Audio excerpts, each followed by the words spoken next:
10 मे 1857ला आजच्या उत्तर प्रदेशमध्ये असलेल्या मेरठमध्ये ब्रिटिश छावणीतल्या भारतीय सैनिकांनी आपल्या वरिष्ठ ब्रिटिश अधिकाऱ्याची हत्या केली आणि 1857च्या उठावाची सुरुवात झाली. 1857चं हे बंड म्हटलं की आपल्या डोळ्यासमोर काही ठराविक प्रतिमा उभ्या राहतात. मंगल पांडे, मेरठ, दिल्ली, बहादूर शाह जफर, झाशीची राणी, कानपूर, नानासाहेब इत्यादी. अशी एक सामान्य धारणा आहे की हा उठाव मुख्यतः उत्तर भारतात घडला आणि त्याच्या प्रभावापासून दक्षिण भारत, विशेषतः महाराष्ट्र, त्यापासून बऱ्यापैकी दूर होता. पण खरं चित्र तसं नाही. कारण 1857 हा फक्त तलवारी, बंदुका आणि युद्धांचा इतिहास नाही. तो राज्यसत्तेला भीती वाटते तेव्हा ती कशी वागते याचाही इतिहास आहे. आणि त्याच वेळी तो अफवांच्या प्रभावाचा, संशय कल्लोळाचाही इतिहास आहे. आणि ब्रिटिश साम्राज्य पहिल्यांदा आत बाहेर किती हादरलं होतं याचा इतिहास आहे. हे हादरणं फक्त दिल्लीत किंवा कानपूरमध्ये घडलं नाही. त्याचे पडसाद मुंबईपासून साताऱ्यापर्यंत, महाबळेश्वरपासून कोल्हापूरपर्यंत, खानदेशपासून औरंगाबादपर्यंत उमटत होते. इतिहासकार दिनयार पटेल यांनी scroll.in या वेबसाईटसाठी लिहिलेल्या एका उत्कृष्ट लेखात याबाबत फार महत्त्वाचं निरीक्षण नोंदवलंय. फ्रेंच राज्यक्रांतीच्या काळात इतिहासकार जॉर्ज लेफेव्र यांनी द ग्रेट फिअर ही संकल्पना मांडली. म्हणजे असा काळ जेव्हा समाजात भीती इतकी वाढते की वास्तवापेक्षा अफवा जास्त प्रभावी ठरू लागतात. लोकांना प्रत्येक गोष्टीत कटकारस्थान दिसू लागतं.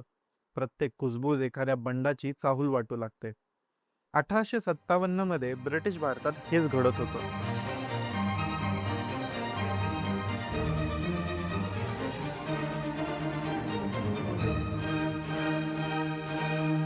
नमस्कार, मी प्रथमेश आणि आपण पाहत आहात कुतूहल. 10 मे 1857ला मेरठमध्ये भारतीय शिपायांनी उठाव केला. बातमी तारायंत्रातून म्हणजे टेलिग्राफच्या माध्यमातून तडक मुंबईत पोहोचली. ब्रिटिश साम्राज्याला आपल्या दळणवळण व्यवस्थेचा प्रचंड अभिमान होता. मात्र इथंच एक विचित्र गोष्ट घडली. ज्या तारायंत्रामुळं बातमी वेगानं आली, त्याच तारायंत्रामुळं भीती सुद्धा वेगानं पसरली. कारण मेरठची बातमी मुंबईला पोहोचली आणि त्यानंतर काहीच काळात मेरठमधल्या काही टेलिग्राफच्या तारा तोडल्या गेल्या. अचानक माहितीचा प्रवाह तुटला आणि जेव्हा माहिती थांबते तेव्हा अफवा सुरू होतात. मुंबईत बॉम्बे टाइम्समध्ये मोठमोठ्या मथळ्यांमध्ये बातम्या छापल्या जाऊ लागल्या. मेरठमध्ये बंड, उत्तर भारत पेटला, दिल्ली धोक्यात. आणि त्यानंतर ब्रिटिश प्रशासनाला जणू प्रत्येक गोष्टीत कट दिसायला लागला. त्या काळात मुंबई हे फक्त व्यापारी शहर नव्हतं. हे पश्चिम भारताचं मुख्य प्रशासकीय केंद्र होतं. कराचीपासून धारवाडपर्यंतच्या प्रदेशाचे अहवाल मुंबईत जमा होत होते. त्यामुळं कुठंही एखादी लहानशी घटना घडली तरी तिची नोंद मुंबईत होत होती. भरूचमध्ये अस्वस्थता वाढली. खानदेशात भिल्ल उठावाच्या अफवा सुरू झाल्या. कोल्हापुरात 27व्या पलटणीत असंतोष असल्याचं बोललं जाऊ लागलं. औरंगाबादहून एका मित्रानं मुंबईतल्या आपल्या मित्राला लिहिलेल्या पत्रात, "तू मला पत्र पाठवत नाहीस, पैसेही पाठवत नाहीस," अशी तक्रार करत म्हटलं, "याचा समाचार घ्यायला मुघल बादशहाच दख्खनेवर चालून येणार आहे." या सगळ्या तणावाच्या वातावरणातच साताऱ्याहून बातमी आली.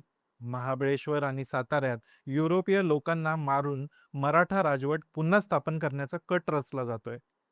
इतिहासात हा सातारा कट म्हणून ओळखला जातो.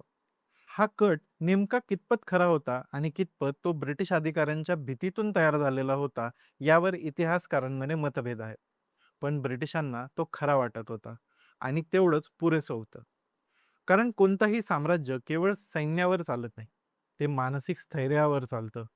राज्यकर्त्यांना जर वाटायला लागलं की सगळीकडेच बंड उसळणार आहे, तर साम्राज्य आतून तडकायला लागतं. साताऱ्याच्या पदच्युत राजघराण्यावर ब्रिटिशांचा संशय आधीपासूनच होता. 1818च्या तिसऱ्या अँग्लो मराठा युद्धानंतर ब्रिटिशांनी शाहू द्वितीय यांचे वंशज छत्रपती प्रतापसिंहराजे भोसले यांना सातारा संस्थान देऊ केलं होतं. पण 1839 मध्ये प्रतापसिंहांना पदच्युत करून त्यांचा भाऊ शहाजी यांना गादीवर बसवले. 1848 मध्ये शहाजींच्या मृत्यूनंतर डॉक्ट्रिन ऑफ लॅप्स या नीती अंतर्गत संस्थान ब्रिटिशांनी खालसा केलं. प्रतापसिंहांचे वारस आणि दत्तक पुत्र यांच्याबाबत ब्रिटिशांच्या मनात एक भीती कायम होती. ती म्हणजे मराठा सत्ता पुन्हा उभी राहील का? नानासाहेब, तात्या टोपे, झाशीची राणी लक्ष्मीबाई या सगळ्यांच्या विद्रोहातून घडलेल्या घटनांमुळे ब्रिटिशांना वाटत होतं की कुठेतरी मराठा पुनरुज्जीवनाची चळवळ सुरू आहे.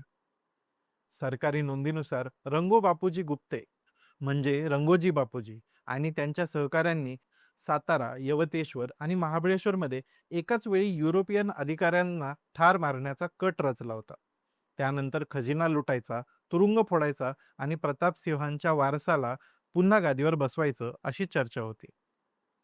या कथित कटात रामोशी समाजातले काही लोक सहभागी असल्याचं ब्रिटिश कागदपत्रांमध्ये नोंदवल्याचं दिसतं. भोरजवळच्या बागरवाडी परिसरात लोक जमा होत असल्याच्या बातम्या येत होत्या. शपथा घेतल्या जात होत्या. गोडधोड खाऊन यावेळी मागं हटायचं नाही, अशा प्रतिज्ञा घेतल्या गेल्याच्या नोंदी ब्रिटिशांच्या लेखी आहेत. रंगू बापूजींनी नानासाहेब आणि तात्या टोपे यांच्याशी संपर्क साधून सातारा, कोल्हापूर, सांगली, बेळगाव या भागात कथितपणे सशस्त्र संघटना उभारल्या होत्या.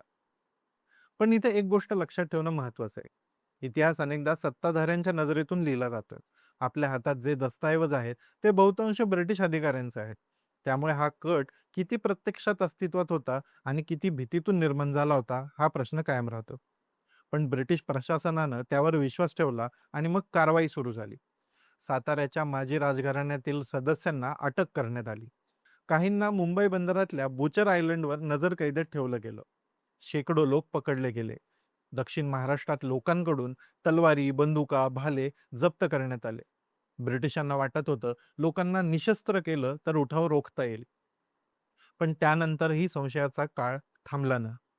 गावोगाव चौकशा सुरू झाल्या. लोकांना क्षुल्लक कारणावरून पकडलं जाऊ लागलं. कोणी पत्र लिहिलं, कोणी यात्रेत काय बोललं, कोणी कोणाला भेटलं, सगळ्यावर नजर ठेवली जाऊ लागली. आणि या भीतीचा सर्वात मोठा परिणाम झाला मुंबई. मुंबईत प्रत्यक्ष उठाव झाला नव्हता, पण शहर अक्षरशः युद्धासाठी तयार केलं जात होतं. त्या काळात मुंबईत फार कमी युरोपीय सैनिक होते. बॉम्बे प्रेसिडेन्सीचे गव्हर्नर लॉर्ड जॉन एल्फिन्स्टन यांच्याकडे मोजकेच गोरे सैनिक होते. हजारो सैनिक इंग्लंडमधून येणार होते, पण त्यांना पोहोचायला 2 महिन्यांचा काळ लागणार होता. आणि त्यामुळं ब्रिटिश प्रशासनाला ज्या भारतीय शिपायांवर संशय होता त्यांच्यावरच संरक्षणासाठी अवलंबून राहावं लागणार होतं. ही गोष्ट ब्रिटिश साम्राज्याच्या भीतीचं मूळ दाखवते. त्यांना पहिल्यांदाच जाणवत होतं आपण गोरे युरोपीय या देशात प्रत्यक्षात संख्येनं फारच थोडे आहोत. म्हणून मुंबईत लगेचच युरोपीय लोकांच्या सुरक्षिततेची तयारी सुरू झाली. मुहर्रम आणि बकरी ईद जवळ येत होते. सामान्य काळात हे धार्मिक सण होते. पण 1857च्या उठावाच्या पार्श्वभूमीवर ब्रिटिश अधिकाऱ्यांना ते संभाव्य उठावाचे दिवस वाटत होते. अनेक युरोपीय कुटुंबांनी बंदरात उभ्या असलेल्या जहाजांवर आश्रय घेतला. स्त्रिया स्त्रिया आणि मुलांना सुरक्षित ठिकाणी हलवण्याच्या योजना तयार झाल्या. मुंबईच्या मूळ वस्तीभोवती लष्करी चौक्या उभारण्याचे आराखडे बनवले गेले. गिरगाव, डोंगरी, भेंडी बाजार, भायखळा या भागांवर विशेष लक्ष ठेवलं जात होतं. नाना चौक परिसरात तोफा आणि सैनिक ठेवण्याची तयारी सुरू झाली.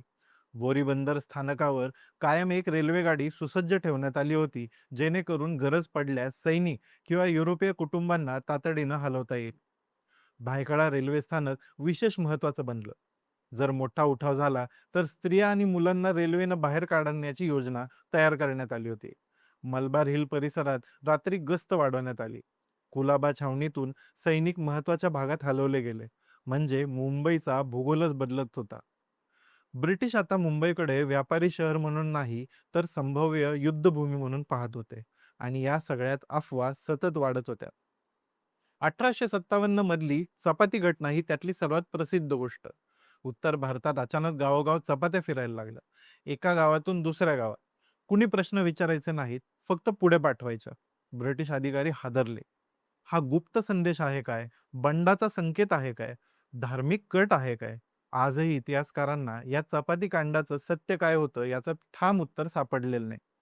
इतिहासकार किम वॅगनर त्यांच्या द ग्रेट फिअर ऑफ 1857 या पुस्तकात म्हणतात, कदाचित त्या चपात्यांना स्वतःचा असा काहीच अर्थ नव्हता, पण लोकांनी त्यात अर्थ निर्माण केला. अफवा अशाच वातावरणात जन्म घेतात, जेव्हा माहिती कमी असते पण भीती खूप असते. याच काळात गुजरात महाराष्ट्र भागात अजून एक विचित्र घटना घडली. काही गावकरी काट्याकुट्यांचे जोडगे गावोगाव पाठवत होते. सामान्य परिस्थितीत ही गोष्ट कोणाच्या लक्षातही आली नसती. पण 1857 मध्ये ब्रिटिश प्रशासनाला त्यात सुद्धा बंडाचे संकेत दिसले. अधिकारी रात्रभर झोपू शकले नाहीत. या मोळ्या काय दर्शवतात? हा उठावाचा गुप्त संदेश आहे का? नंतर गावकऱ्यांनीच सांगितलं, एका चोराला पकडण्यासाठी ती स्थानिक संकेत पद्धती होती.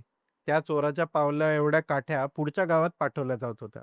पण तोपर्यंत ब्रिटिश प्रशासन एवढं घाबरलं होतं, की त्यांनी अशा प्रकारच्या खाणाखुणा पाठवणं सुद्धा थेट गुन्हा ठरवण्याचा विचार सुरू केला होता. म्हणजे परिस्थिती अशी आली होती, की काट्या-कुट्यांवर सुद्धा संशय घेतला जात होता. पण या सगळ्यात सर्वात कमी ऐकू येणारा आवाज होता सामान्य माणसांचा. साताऱ्याजवळच्या अनेक गावांनी गव्हर्नर एल्फिन्स्टनकडे याचना पाठवल्या. स्थानिक अधिकाऱ्यांनी निरपराध लोकांना अटक केली, गावकऱ्यांना त्रास दिला, भ्रष्टाचार केला, खोटे आरोप लावले, अशा तक्रारी त्या अर्जात होत्या.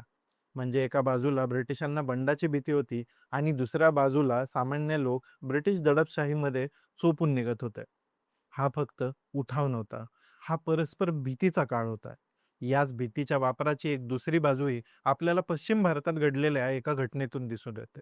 गुजरातच्या भरूचमध्ये काही पारशी नागरिकांनी मुद्दाम अफवा पसरवायला सुरुवात केली, जेणेकरून ब्रिटिश सैन्याची उपस्थिती तिथं वाढेल आणि शहर सुरक्षित राहील. म्हणजे अफवा नेहमी वाईट लोक पसरवतात असं नाही. कधी-कधी समाज स्वतःच्या सुरक्षेसाठीही अफवा निर्माण करतो. 1857 नंतर ब्रिटिश साम्राज्य आणखी संशयी बनलं. खाजगी पत्र उघडून वाचली जाऊ लागली. कोण कुणाला भेटतं, कुठं जातं, काय बोलतं, यावर गुप्त नजर ठेवली जाऊ लागली. आज आपण ज्याला सर्व्हेलन्स स्टेट किंवा पाळत ठेवणारं राज्य म्हणतो, त्याची बीजं वसाहतकालीन भारतात दिसतात. आणि कदाचित म्हणूनच 1857चा धडा आजही तितकाच समकालीन वाटतो. आज कदाचित चपात्या फिरत नाहीत, मात्र आज भ्रामक संदेश फिरतात. आज काट्याकुट्यांवर संशय घेतला जात नाही. आज छायाचित्रांवर, घोषणांवर, ओळखींवर घेतला जातो. माध्यम बदललं, भीती नाही.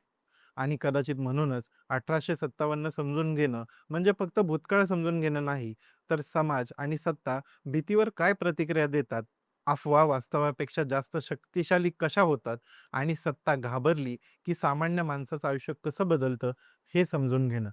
आज कुतूहल या कार्यक्रमात इथंच थांबूयात. हा कार्यक्रम तुम्हाला कसा वाटतोय याबाबत आपल्या प्रतिक्रिया नक्की कळवा. या व्हिडिओला लाईक करा, शेअर करा, चॅनल सबस्क्राईब करा आणि पाहत रहा इंडी जर्नल.